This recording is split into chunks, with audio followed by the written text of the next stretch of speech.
First of all, follow the channel and help me get to my first 100 followers. Thank you so much.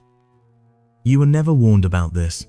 Hidden behind the accepted pages of the Bible, there exists the shadow of an ancient book rejected, silenced, labeled too dangerous to remain.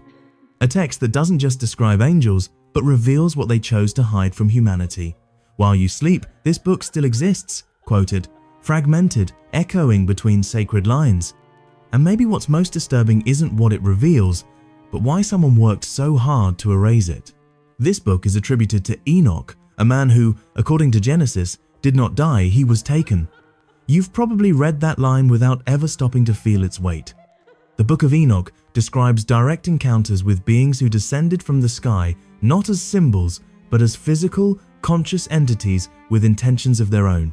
They watched, they taught, they interfered. And according to the text, they broke laws that were never meant to be broken. While you've been taught to imagine angels as figures of light and comfort, Enoch describes something else entirely.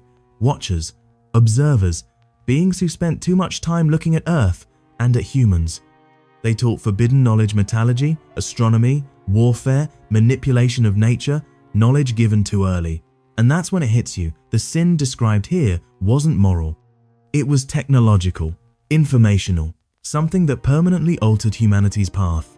The book claims these angels took human women not metaphorically, but physically. The result was the Nephilim, giants, violent, uncontrollable. You feel the discomfort deepen, because suddenly this explains something the Bible never fully clarifies. Why God regretted creation, why a flood became necessary. Maybe it wasn't punishment.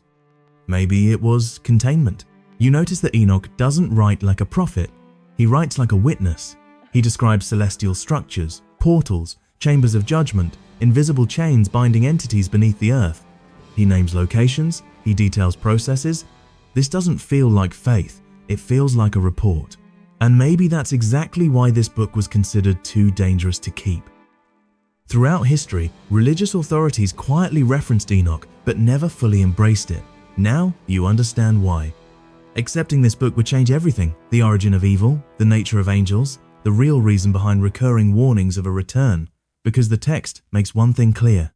Some of these beings were imprisoned, others were not, and some are still watching. What unsettles you most is that the book doesn't try to persuade, it simply states consequences.